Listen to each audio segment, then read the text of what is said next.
하나님의 말씀 역대상 17장 19절에서 20절까지입니다.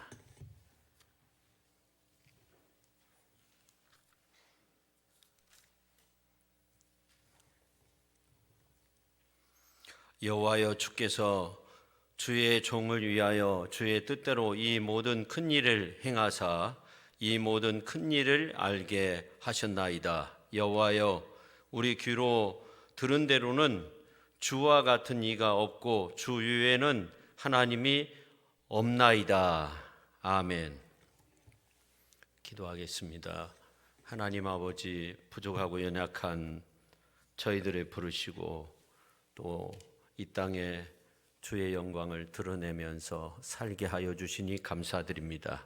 이 시간 말씀을 듣는 자나 전하는 자가 복되게 하시고 주님의 큰 은혜로 함께하여 주옵소서. 예수님의 거룩하신 이름으로 기도 올리옵나이다. 아멘.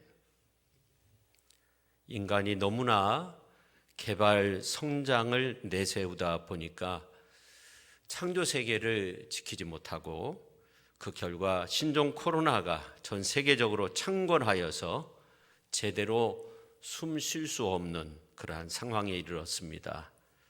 이러한 때 우리가 어떤 비전, 꿈이라는 단어를 사용하기가 좀 어색하게 느껴집니다.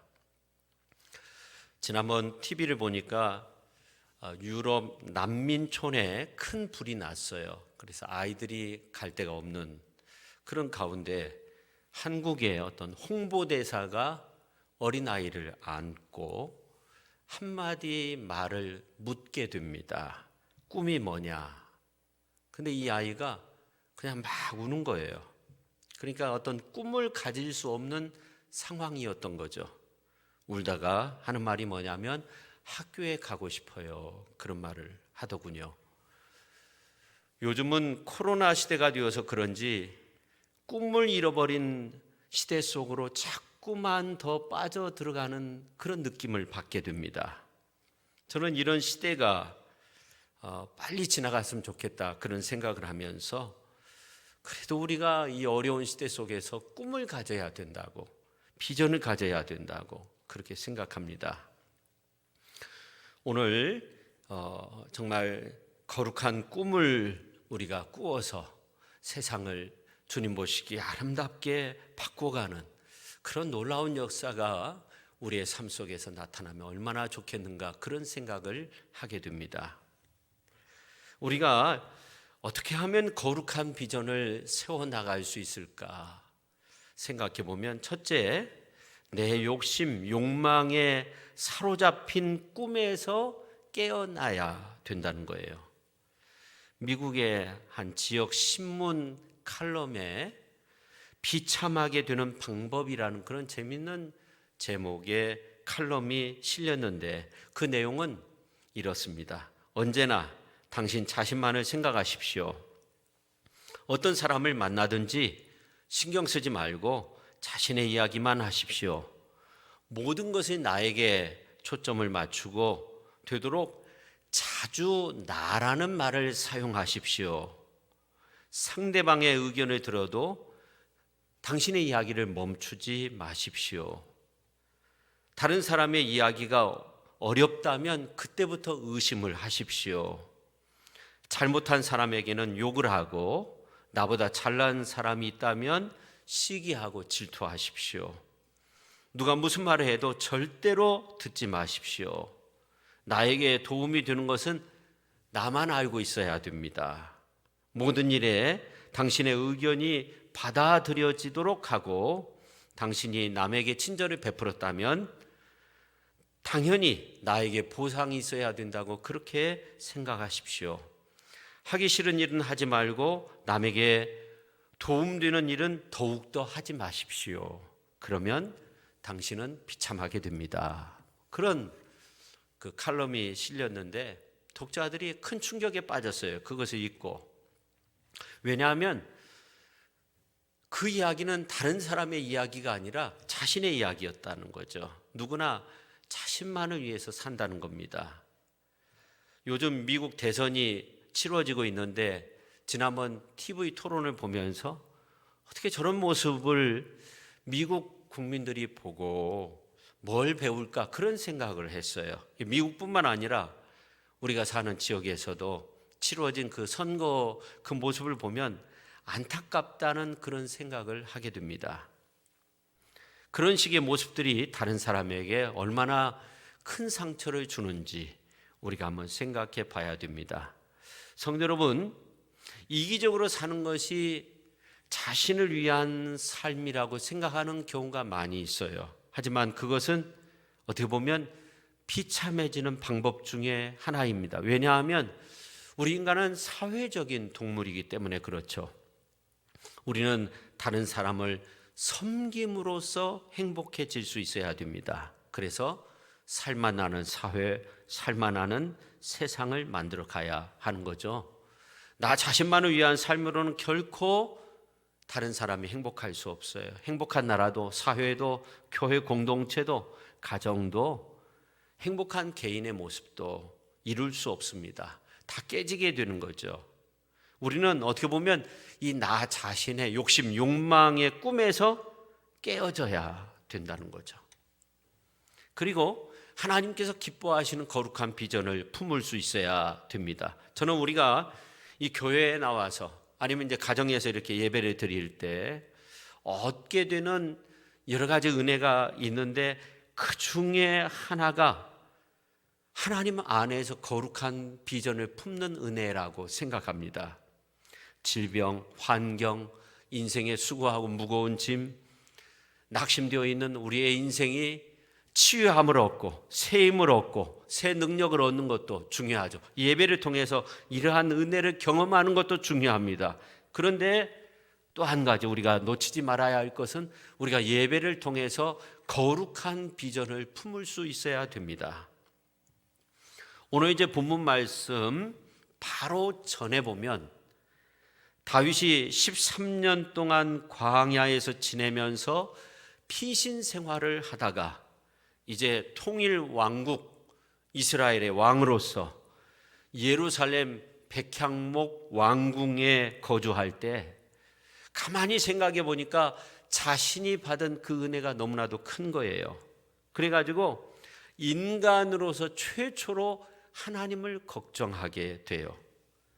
그래서 나단 선지자를 불러가지고 17장 1절에 있는 말씀을 보면 나는 백향목 궁에 거주하거늘 여호와의 언약궤는 휘장 아래에 있도다 그렇게 말을 해요. 그러면서 내가 하나님의 성전을 건축하겠다는 거예요. 이 말을 들은 나단 선지자는 다윗 왕에게 하나님이 당신과 함께 하시기 때문에 마음에 있는 것을 한번 해보십시오 그렇게 대답을 해요. 그리고 그날 밤에 하나님의 말씀이 나단 선지자에게 임하게 됩니다. 그리고 여러 가지 거룩한 비전과 놀라운 축복의 언약의 말씀을 주시는데 그 내용을 다 말할 수는 없고요. 시간이 없으니까.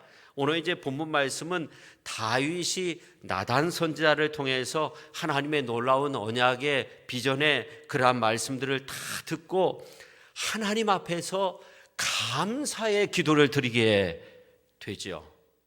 그 이제 기도의 내용이 16절부터 27절까지 계속되는데 오늘 이제 19절과 20절에 있는 말씀은 그 중에서 가장 중요한 부분의 말씀인데 19절에 있는 말씀을 보니까 여호와여 주께서 주의 종을 위하여 주의 뜻대로 이 모든 큰 일을 행하사 이 모든 큰 일을 알게 하셨나이다. 여호와여 우리 귀로 들은 대로는 주와 같은 이가 없고 주 위에는 하나님이 없나이다. 그렇게 고백을 해요. 그러니까 이 다윗이 백향목 왕궁에서 지내다 보니까 하나님의 은혜가 너무나 커서 천막 가운데 있는 하나님의 임재를 상징하는 이 법궤가 있는데 이 법궤를 자신이 사는 백향목 왕궁보다 더 멋진 성전을 지어가지고 그곳에 안치해서 그곳에 있도록 그렇게 만들겠다는 겁니다. 그런 의견만을 나단 선지자를 불러서 말했는데 하나님의 놀라운 비전과 축복의 말씀이 선포된 거예요. 그래서 다윗이 너무나 감사해서 오늘 이제 19절과 20절의 말씀을 하고 있는 겁니다. 다시 말해서 다윗이 성전 지을 생각만 했는데 하나님이 엄청나게 다윗을 축복하시고 엄청난 비전을 주셨던 거죠. 그래서 다윗이 고백하고 있는 겁니다. 오늘 이제 19절과 20절 말씀을 세번역 성경으로 보면 주님께서는 주님의 종을 살피시어 주님께서 세우신 뜻과 목적대로 하셨습니다. 주님께서 이처럼 크나큰 일을 하시고 이 모든 일을 알려주셨습니다. 하나님께서 놀라운 비전과 꿈과 그러한 놀라운 축복의 말씀을 알려주셨다는 겁니다. 그래서 20절에 보면 주님, 우리의 귀로 다 들어보았습니다만 주님과 같은 분이 또 계시다는 말을 들어본 적 없고 주님밖에 또 다른 하나님이 있다는 말도 들어본 적이 없습니다. 그렇게 고백하고 있습니다. 그러니까 성전은 결국 하나님의 거룩한 비전을 얻는 곳입니다. 다윗은 성전을 짓고자 하는 마음만 품었는데도 그 놀라운 비전과 축복의 말씀을 받았어요. 성전이 그렇게 중요한 곳인데 그런 거룩한 비전을 얻기 전에 우리가 뭔가 필요한 것이 있어요. 앞에서도 말씀드렸는데 우리가 내 욕심, 내 욕망에 사로잡힌 꿈에서 깨어나야 돼요. 그러한 꿈을 깨야 되는 거죠. 성전에 올라가는 노래는 시편에 15편 나옵니다. 그중에 131편은 시편에 나와 있는 이 다윗의 시 가운데 가장 짧은 그런 말씀이 수록되어 있어요. 131편을 보면. 근데 이 131편은 우리가 어떤 비전을 품는데 기초가 되는 그런 말씀이라고 저는 생각해요. 그래서 131편 1절에 보면 여호와여 내 마음이 교만하지 아니하고 내 눈이 오만하지 아니하오며 내가 큰 일과 감당하지 못할 놀라운 일을 하려고 힘쓰지 아니하나이다. 자, 이런 어떤 다윗의 고백은요, 다윗이 평상시에 기도했던 모습과는 좀 달라요. 내가 큰 일, 이루지 못할 큰 일, 나의 어떤 교만한 생각, 내 욕심, 욕망 이러한 것들을 버리겠다는 거죠. 그리고 이제 2절 3절에 보면 실로 내가 내 영혼으로 고요하고 평온하게 하기를 젖된 아이가 그의 어머니 품에 있음 같게 하였나니 내 영혼이 젖된 아이와 같도다. 이스라엘아 지금부터 영원까지 여호와를 바랄지어다. 그렇게 말하고 있습니다. 우리가 하나님을 의지해 하나님 주시는 거룩한 비전을 품기 전에 우리에게는 인간의 욕망, 욕심 이러한 것들을 버릴 수 있어야 된다는 겁니다. 그러니까 이 성전에 올라가는 노래 가운데 이 131편에 보면 결국 어떻게 보면 우리가 지나치게 어떤 욕심을 품어서는 안 된다는 거예요. 우리는 하나님 주신 은혜에 대해서 감사해야 돼요. 다시 말해서 오늘 이제 131편 1절에 있는 것처럼 큰 일과 미치지 못할 기이한 일을 힘쓰지 아니하겠다고 그렇게 다윗은 말하고 있는데 우리가 이 말씀을 잘 받아들이는 것이 중요합니다. 많은 분들이 이런 생각을 해요. 너무나 많은 큰 꿈을 가지고 막연하게 그렇게 기도하는 경우가 많이 있습니다. 우리가 오래전부터 민족 복음화 세계 선교를 위해서 기도했습니다. 아직도 우리 민족이 가야 할 길 많이 남아있죠. 세계 선교도 코로나로 인해서 정말 많은 장애물이 있습니다. 자, 이러한 상황 속에서 우리 교계 또 우리 개인의 어떤 기도 제목, 교회의 기도 제목이 좀 구체적일 필요가 있다 하는 거예요. 큰 일과 미치지 못할 기이한 일에 힘쓰는 거 바람직하지 못하다는 거예요. 이러한 상황 속에서 우리 교회가 아프리카 말라위 산가 지역의 우물을 파고 또 교회의 역사를 잘 정리해가지고 교회 역사실을 꾸미고 참 알찬 일을 우리가 하고 있다, 저는 그런 생각을 해요. 제가 말씀드리고자 하는 것은 이런 어려운 상황 속에서 우리가 너무 큰 일과 미치지 못할 기이한 일에 힘쓰는 것은 올바른 모습은 아닙니다. 다시 말해서 내 욕심대로 내 욕망에 사로잡혀서 어떤 비전을 품는 그러한 일들은 우리가 자제해야 된다는 거죠. 이건 개인뿐만 아니라 어떤 회사나 공공기관, 국가, 교회도 마찬가지예요. 저는 그런 생각을 해요. 4대강 사업. 사실은 저는 또 그런 생각을 해요. 이 새만금 사업도 지금에 와서 이 수질 문제, 이거 뭐 새만금을 좀 수문을 열어놔야 된다, 닫아야 된다, 막 여러 가지 복잡한 문제들이 많이 있잖아요. 4대강 사업도 마찬가지죠. 근데 이러한 엄청난 사업들을 정말 사람을 위해서 그러한 물질이 쓰여졌다면 그런 어떤 국가의 그 힘을 오히려 이제 개개인 국민들을 위해서 사용되었다고 하면 정말 우리나라가 더 살기 좋은 나라가 되었을 것이다. 저는 그런 생각을 해요. 어떤 분들은 젊은 날에 꿈꾸었던 것을 나이가 굉장히 많은 가운데 있는데 그대로 머문 경우가 있어요. 젊은 날에 백마탄 왕자를 만나가지고 결혼해야지, 그런 공주를 만나서 결혼해야지. 지금 남편 보면 그렇지 않죠. 확 꿈이 깨져. 그럼 어떻게 해야 돼요? 계속 그러한 꿈을 가지고 있으면 남편도 불행하고 그리고 가족들도 다 불행할 수밖에 없는 거 아닙니까? 그렇습니다. 우리가 이 가진 꿈이 내 욕심, 욕망을 위한 것인지 하나님께서 원하시는 거룩한 꿈인지 분별할 필요가 있는 겁니다. 그래서 저는 내 비전, 내 꿈이 하나님이 원하시는 것이 아닌가, 이것을 분별할 수 있어야 돼. 하나님이 원하시는 그러한 꿈을 가져야 돼. 거룩한 꿈을 가져야 돼요. 이러한 것을 분별하는데 우리에게 필요한 것은 기다림이라고 생각합니다. 기다림이 있어야 돼요. 우리가 하나님 앞에 죄용서함을 받고 그런 다음에 우리가 우리의 마음에 중립기여를 놓고 고요한 상태에서 하나님의 음성을 듣기 위해서 기다려야 됩니다. 오 주님, 제가 여기에 있습니다. 주님이 하라면 하고 하지 말라 하시면 하지 않겠습니다. 이런 자세가 필요하죠. 자신의 유익을 위해서, 나의 유익을 위해서 어떠한 결정을 하지 않겠습니다. 주님의 뜻에 따르겠습니다. 주의 뜻에 따르겠습니다. 그런 자세가 먼저 필요합니다. 그리고 기도해야 되는 거죠. 근데 우리는 내 생각대로 가는 경우가 너무나도 많이 있어요. 그래서 우리가 기다림이 필요하고 그 다음에 우리에게 필요한 것은 거룩한 소원, 주님의 뜻을 드러낼 수 있는 그러한 비전을 우리가 품을 수 있어야 됩니다. 시편 37편 4절에 보니까 또 여호와를 기뻐하라, 그가 내 마음의 소원을 내게 이루어 주시리라, 그렇게 말씀하고 있어요. 소원은 하나님께서 강조하고 있는 말씀으로 우리에게 들려줄 때가 참 많이 있어요. 빌립보서 2장 13절에 또 보면 너희 안에서 행하시는 이는 하나님이시니 자기의 기쁘신 뜻을 위하여 너희에게 소원을 두고 행하게 하시나니, 하나님은 성령을 통해서 이제 하나님의 뜻을 행할 의지를 우리 안에 두시고 그리고 우리의 마음에 거룩한 소원, 거룩한 꿈, 비전을 주십니다.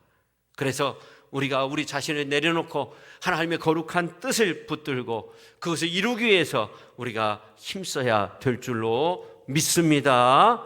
그래서 우리의 마음속에 주님이 주시는 거룩한 소원들이 가득 차 있어야 되는 거죠. 여러분이 이렇게 기도할 때 주의해야 될 것이 또 있어요. 조금 기도하고 나서 나는 모든 해답을 다 얻었다, 난 하나님께로부터 기도의 응답을 받았다, 이런 것이 아니라 조금 더 기다리고 조금 더 기다리고. 왜냐하면 때로는 내 소원이 엉뚱하게 내 생각 속에서 어떤 그 비전을 품게 되는 경우도 있고 사단이 주는 그러한 어떤 꿈을 가질 때도 있어요. 엉뚱한 꿈을 가질 때도 있어요. 여러분, 주님의 뜻이 무엇인지 마음의 문을 열고 주님 앞에서 기다릴 수 있어야 됩니다. 그러면 큰 평안과 함께 정말 갖가지 어떤 그런 생각들이 있었는데 나머지 생각들은 다 정리가 되고, 배가 이제 심해 속으로 가라앉으면 배는 가라앉지만 거기에서 이제 가벼운 물건은 부력에 의해서 떠오르듯이 복잡한 생각들이 나를 누르고 복잡한 생각들이 뒤엉켜 있지만 우리가 정말 거룩한 소원, 하나님께서 주시는 그 비전은 수면 위로 떠오르게 되는 거죠. 여러분, 참을성 있게 기다리면 여러분 자신의 욕심과 욕망 가운데 자리 잡았던 소원은 다 사라지고 희미해지고 성령께서 주시는 거룩한 소원, 거룩한 비전이 우리를 강하게 붙들고, 그리고 그러한 비전을 품고 우리는 주의 영광 가운데서 살아야 될 줄로 믿습니다. 자, 그 다음에 두 번째, 우리가 일상적인 생활을 하면서 하는 일들이 하나님의 거룩한 비전을 이루는 일이 되면 정말 좋은 거예요. 우리가 일상생활 하면서 하는 일들이 하나님의 거룩한 비전을 이루는 일이 되어야 한다는 거예요. 오늘 이제 시편 131편에 있는 말씀을 살펴보았는데, 여기 보면 큰 일과 미치지 못할 기이한 일을 힘쓰지 않겠다는 거예요. 그러면서 내가 하는 일상적인 일들이 하나님의 거룩한 비전을 이루는 일이 되면 좋은 거죠. 중국 허베이성에 전기 감전 사고로 3살 때 팔 한쪽을 잃은 원치라는 청년이 있었어요. 그리고 채석장에서 일을 하다가 시력을 잃은 하이샤라는 그러한 청년이 만나가지고 서로 불편한 점들을 채워주면서 그렇게 지내는 거예요. 그러면서 이제 여러 가지 생각을 하며 우리가 나무를 한번 심어보자, 그렇게 뜻을 모았어요. 물이 그렇게 많지 않으니까 이 황무지에 우리가 나무를 한번 심어보자. 그래가지고 두 청년이 계속적으로 비가 오나 뭐 눈이 오나 뭐 건조하거나 하루도 빠지 않고 나무를 심었는데 800그루의 나무를 심었는데 그 중에 2그루만 살았어요. 수지타산으로 보면 계산이 안 되죠. 근데 살아남은 2 나무를 보면서 이 청년들이 생각할 때 우리가 이 환경을 한번 살려보자, 그런 마음이 드는 거예요.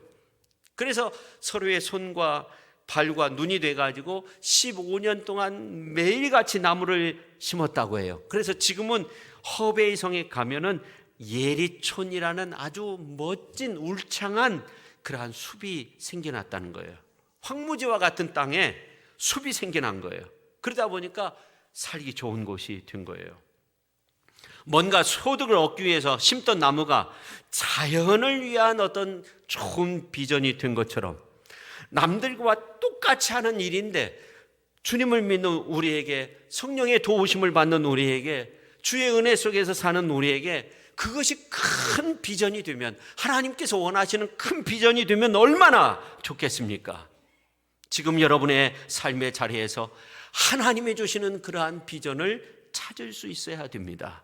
여러분이 하는 일들이 어떻게 하면 하나님의 거룩한 비전을 이루는 일이 될 건가 고민하면서 우리가 살아갈 수 있어야 된다는 겁니다. 저는 우리가 하나님의 비전을 찾는 방법 중 아주 중요한 어떤 하나의 방법이 있는데, 생떼쥐베리 어린 왕자를 쓴 이 단편 소설을 쓴 이 사람이 이런 말을 한 적이 있어요. 이런 방법도 필요하다고 생각하는데, 바다를 건널 배를 만들고 싶다면 설계도를 그리고 재료를 이제 대가지고 일감을 만들어서 배를 만들도록 하는 그러한 방법도 있지만, 사람들을 불러다 모아가지고 바다를 보여주고 그리고 바다 저 너머에 있는 세계를 상상하도록 그렇게 만들면 배는 누군가 저절로 만들게 된다는 거예요.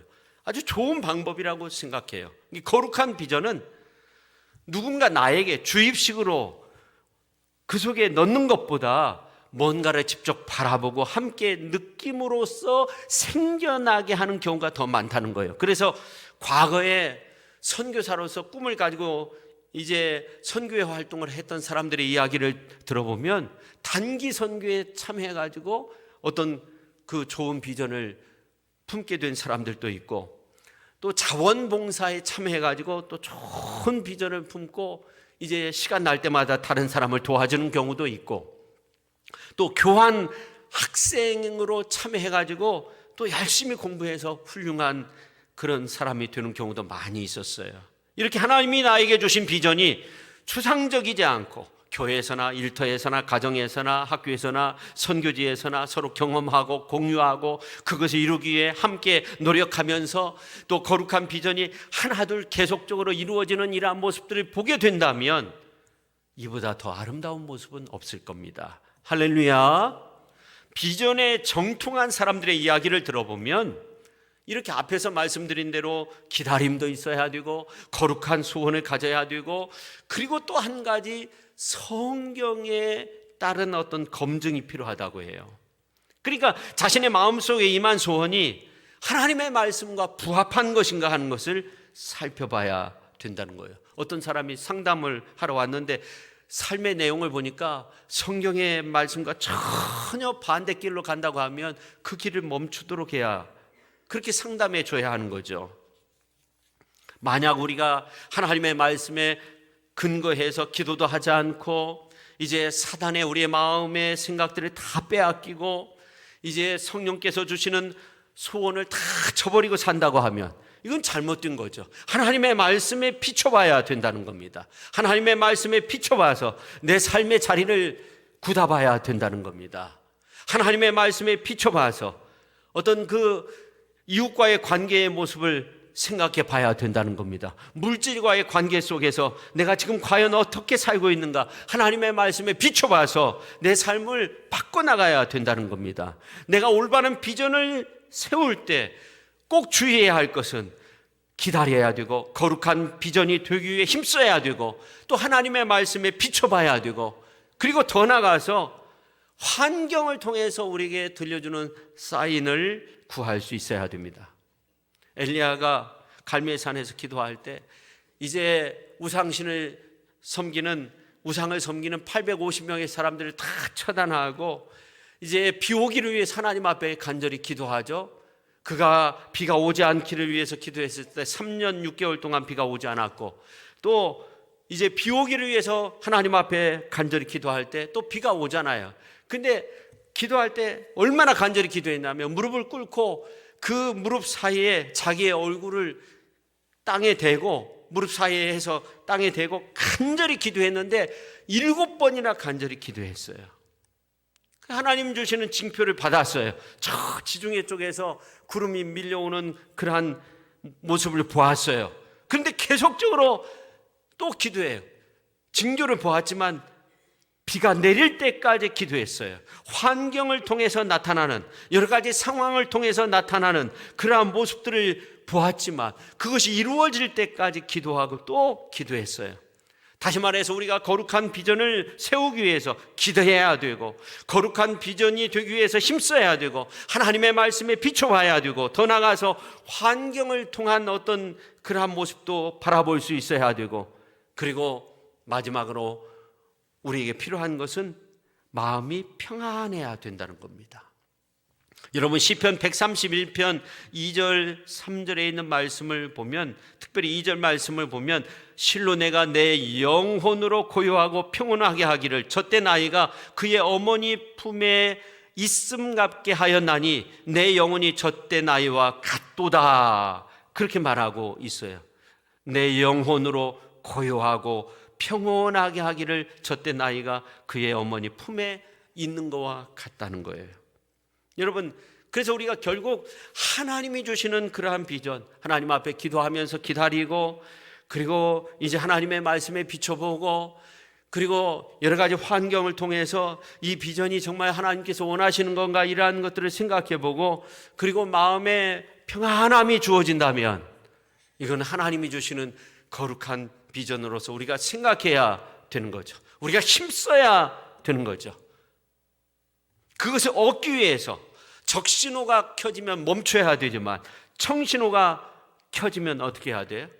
우리의 마음속에 평안이 밀려올 때 이제 하나님 주시는 그러한 거룩한 비전을 이루기 위해서 우리는 힘써야 돼요. 성령께서 우리와 함께 하실 거예요.